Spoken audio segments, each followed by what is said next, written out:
ko ɗo en mbawi darnude fedde nde ganduɗa ko dendagal jaydiyankoɓe Afrique fulɓe kawruɗen koto Wagadugu hitande 1997 e lewru décembre wonno hawruno toon ko 7 radio ummiɗe nder leyɗele 36 ɗum noon nde yeehi ha fedde nde darna yettere Allah kamɓe ɓe kalfini teddugal ngal leydi Sénégal gila nden fedde nde ne gollo ha jokkodiri amarka association mondial radio diffuseur communautaire en jiiɗe ɗo balɗe tan ɗo e Dewtel Tabara wonde darnama ɗo réseau des radio diffuseurs en pulaar won réseau huɓtidini Afrique to banggue hirnangue ma naw ganduɗa hoorema ha diwa ɗon e dow miijo noon eɓɓo miijo ngo woɗɗoyi saabu ganduɗa hoorema hanti en joguima dalillaji wawde ɗum haalde ɗe jurti wonde eɗen darno ɗo enen kala radio mo ganduɗa radio o so darnama ɗo ete nder Dakar lamorgo Sénégal amo huɓtidina Afrique to banggue hirnangue ha Afrique hakkude woni sa Afrique central ha ni la diaspora wonande wonɓe e caggal ganduɗa hoorema Afrique wonɓe e nder Europe wonɓe e nder Amérique tawa ina ketto haalate hen tan ko ɗemgal pulaar mbimi noon wimi e wimami fof holko ɗum firtata ɗemgal fulfulde ngal ɗemgal pulal ngal ɗemgal pulaar ngal fof ƴiyal ngal ko gotal goto fof no haaldata wona tan ɓe Sénégal ɓe ndendata ɗum ala saabu so tawi radio mawɗo o waɗama ɗo ete Dakar radio ji goɗɗi ma mbaɗe nder 12 leydi ɗi ganduɗa ɗo adan ɗo ko leyɗele 4 si ha ɓoyi waɗe 12 si ha woni leyɗele 16 ko noon eɓɓo ngo yaari beele ha hande ɗeɗo leyɗele foof ine mbawa leydi hen fof jogo radio mum tawa ko pulaar tan haalata heddo noon radio gono o teppuɗi gono o jartude radio ji keddiɗi ɗi on waɗe ɗo ete ganduɗa hoorema e Dakar en mbayta raɓɓikinade ɗon ko ɗum noon Moussa eran o bandiraɓe ɓe mataw ɓe mbi woluɓe ɗe ganduɗa hoorema golli luuki colli ciri cerkiti haalama haaltama mawɗo goto noon won ko wino wiye Malick Isma o wi waajitoɓe gasani ko nanoɓe kuuɓi ha ɗo yarateɗo wonɗani ɓene cali finde ha to jaraten ɗo wonɓe ganduɗa so tawi aɗa haala mbiyata ko ɗum nawrani ɗumen e heyma an keɗiɗo aɗa wiya ma taw nawrani mo keɗiɗo amen kay keecima woni an tan min kallata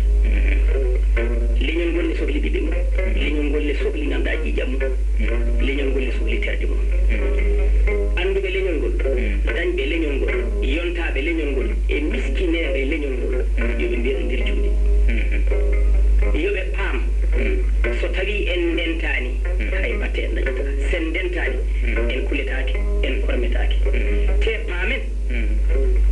en mbiyani ndenten jogoɗen betalaji en mbiyani ndenten kaɓoyeɗen en mbiyani ndenten gonnoyen en mbiyani ndentoyen gañen hay goto ala koy mbiɗen ko ndenten tan jorten hujjaji men keɓen ko poɗɗen hebde en mbiyaka yen dokke e nder leydi ndi ko ganduɗa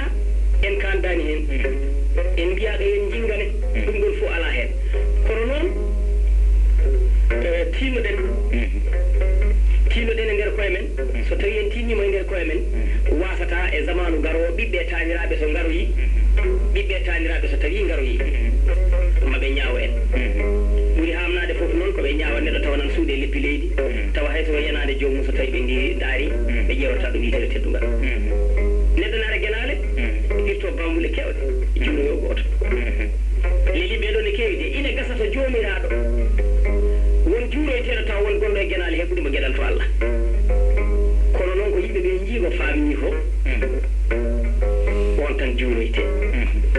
ɗum noon tinnoɗen wonata ko ho bandumen ko jaɓo nafde caliro jasde sahaabu hawri yo yimɓe tinno ɓe ndenta yoɓe tinno ɓe ballodira e nder koye mabɓe ɓe juurodira dañɓe ɓe nawora ganduɗa hoore maɓe gana yoɓe paam kadi ne fodde tetete sa jooɗima e nder leydi ndi a wi ha pecceɗa a heɓata e batte kala fodde men nde poɗɗen hebde en teetoyande tedde nde noon wona e haade ala kay feere bandiraɓe sehilaɓe on nani ko tidiane haalɗo ko gonnon toujours koye Ndendouri TV ɗum noon yo Allah yurmum yaafamo yo Allah harnum aljanna kala bandiraɗo pullo wawi wonde e aduna he so tawi heeɗima oɗo cassette yen tinno enen fof yen gawru message makko ɗum kowi ko yimɓe mbaɗa feere paama ɗum kadi ndespecte ɗum kadi ndewa hen beele leñol ngol wawa wadde avancé ɗum noon mi salmini bandiraɓe kala on jarama